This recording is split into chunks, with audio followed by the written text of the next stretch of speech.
Hello and welcome back to Guinea in West Africa. We are backpacking around this country, and later on in this video we experience probably the worst thing that's ever happened to me while travelling on this small rural island. Like 50 guys, they're all like shouting. If you do not return everything, then we will arrest you. Anyway, we've just woken up in our tent overlooking this gorgeous waterfall. Now today's mission is to travel over 300 kilometers to Conakry, and with extremely packed public transport, we were not in for a comfortable day to say the least.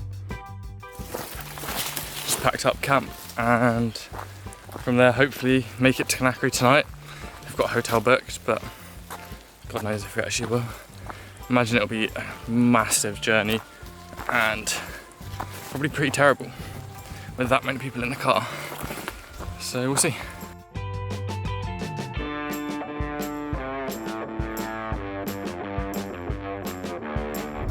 And here we're going to Conakry, which is like a 6-7 hour journey on Google Maps. Oh, if it's out on Google Maps, probably. But to be fair, 12. it's probably faster on this.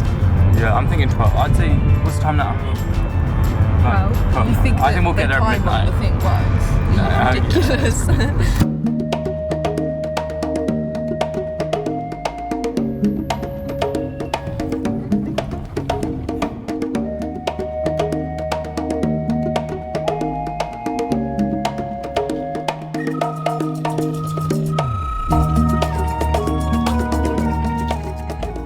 A few hours in, and as my legs were going numb, I decided to sit out the car window.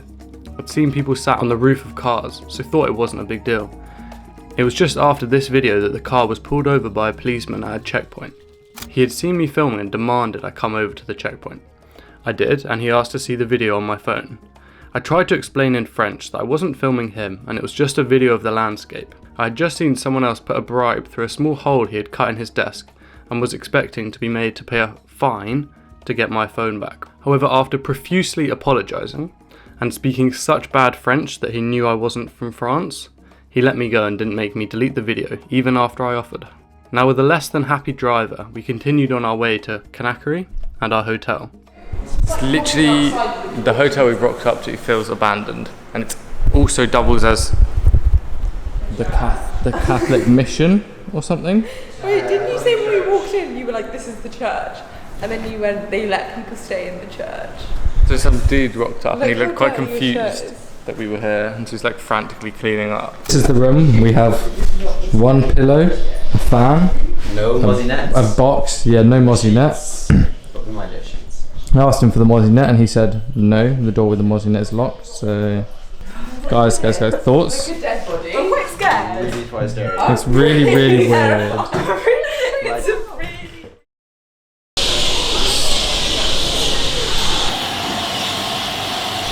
So we've just had breakfast. It's bread, butter and coffee. And if this place wasn't weird enough, there was like a million bats flying around in the morning. I swear this place is cursed. But we're gonna go get a stamp on our passports and come back from the Ministry of the Interior. And as if this place couldn't get any weirder, they have a pet crocodile in the gardens.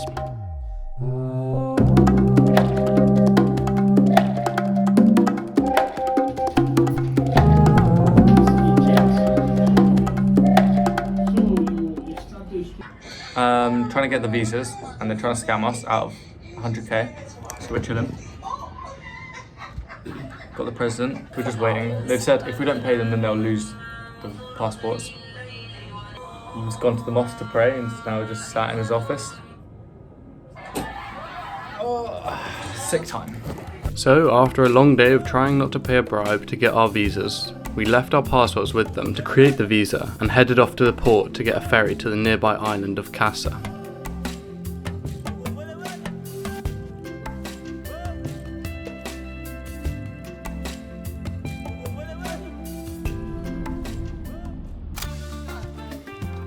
Made us to the island and we've adopted a dog.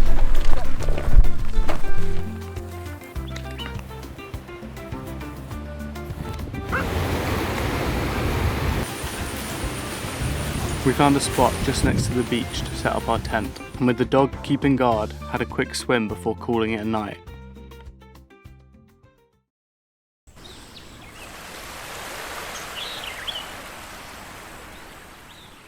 Anyway, we're gonna go climb a mountain and maybe do some cliff jumping. Yeah. See Yeah. how it goes. Yes.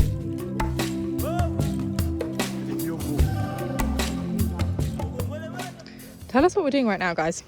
We're hiding our stuff because we're about to go swimming and cliff jumping. Now you might be thinking it's a bad idea to put all of your belongings in a bush just to avoid carrying them, and you would be right, but it was hot and they were heavy, so that's what we did, and left them in search of a nearby quarry.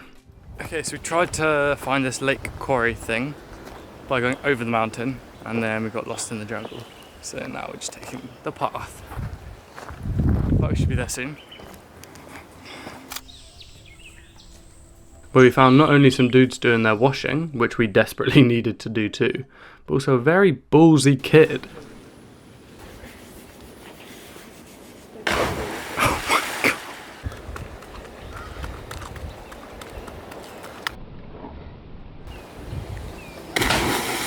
And so for the rest of the day we swam and jumped.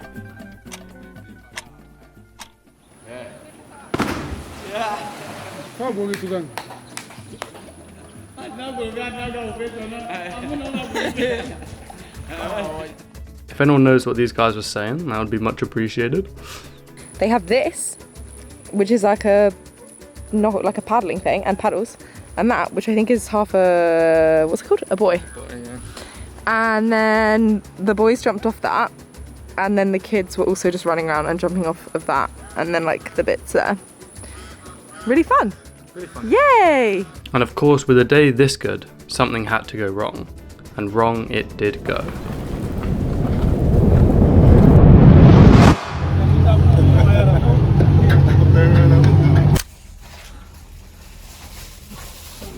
All our stuff got there. Future me here. So when we went back to go get our bags, they weren't there in the bush. And so we knew they'd been taken. So we quickly ran over to the local police station. There was no one there, it was deserted because it was Ramadan and it was just sunset, so they were breaking their fast. Finally, we found a policeman, explained what happened. He put us in the back of a tricycle, got all the guys with big guns, because Guinea's a police state. It's like the police is very well funded, they have lots of equipment. And we drove down to the village near where it happened. And it was like so intimidating because we got out of this tricycle and it was like all the men from this village had been rounded up. It's like 50 guys, they were all like shouting, and it was dark by then, and I explained what happened to the chief, and then he went, in French he said, so they weren't stolen, they were found, which was true to be fair, but now it was dark, our tent was gone too, our tent was in that pile, so we had nowhere to sleep, no hotel booked, barely any money, lost all of our clothes, all of our belongings. I'd lost a drone and a lens. All we had was what was in our bum bags, so like our passport, phone, but basically a passport, phone, I had my camera. Very, very, very kindly of him. The chief police took us to his bungalow. I think it's just like his house on the island. I'd imagine his family lives somewhere else and he works there, and he said we could stay there. He would stay with a friend. Back to past me. Our big bags got stolen and the tent. So we currently only own the clothing that we're wearing and our like small bags like that have our like phones, like our most precious of precious. We went village to village with like the military, and they had AKs and knocking on people's doors, like gathering up all the men from the village. Now apparently the island's on like lockdown, so no one can come or go tomorrow morning. So now we're staying in, I presume it is just like his room, I don't know, or his house, because it's just closed over it, but it's just like the police chief's place. And they've given us free water, it's very nice. But yeah, we have nothing. I've lost the drone and all my other lenses. I have my camera and my SD card, but everything else other than that, basically my phone and this is gone. Wasn't even wearing pants or socks. No. We went swimming. I can't actually believe that this is real. I feel like I'm in a dream, but more like a nightmare. Come to Guinea, they said. Fairness, people are actually really, really, really nice here. It's just like one person saw a bag and took them. Good night. Peace out, guys. So a guy came over and asked if we'd slept well and that we'd eaten. And he said that they're still searching the island and that we should just wait here. So that's what we're doing. But the dog's here. Hello. And we've got a nice view of a construction site. No journal. No Kindle either. Anyway, so he said that a guy was going out looking for mangoes and saw little boys that had the thing. So it must have been little kids that have found it, and they've taken everything out and like fucked with it and moved it all around. So they But we have the bags, and they've said no, all of it is over there, and they're going to bring it. I really hope they mean all of it. That's actually incredible. Can we talk about how he said if they didn't give our stuff back, that they would arrest their families? No, I do think that's what he said. I think that's kind of what he said. He said He was they like, we've arrested the boys, and if they don't show more. give it back, they'll arrest the families. In my So I thought he said that they're little boys, and they've said to the little boys, if you do not return everything, then we will arrest you. So the commander came, he said, I have small things. Got my camera battery chargers, neck pillow, Kindle, and I think we've been searching the bush all day.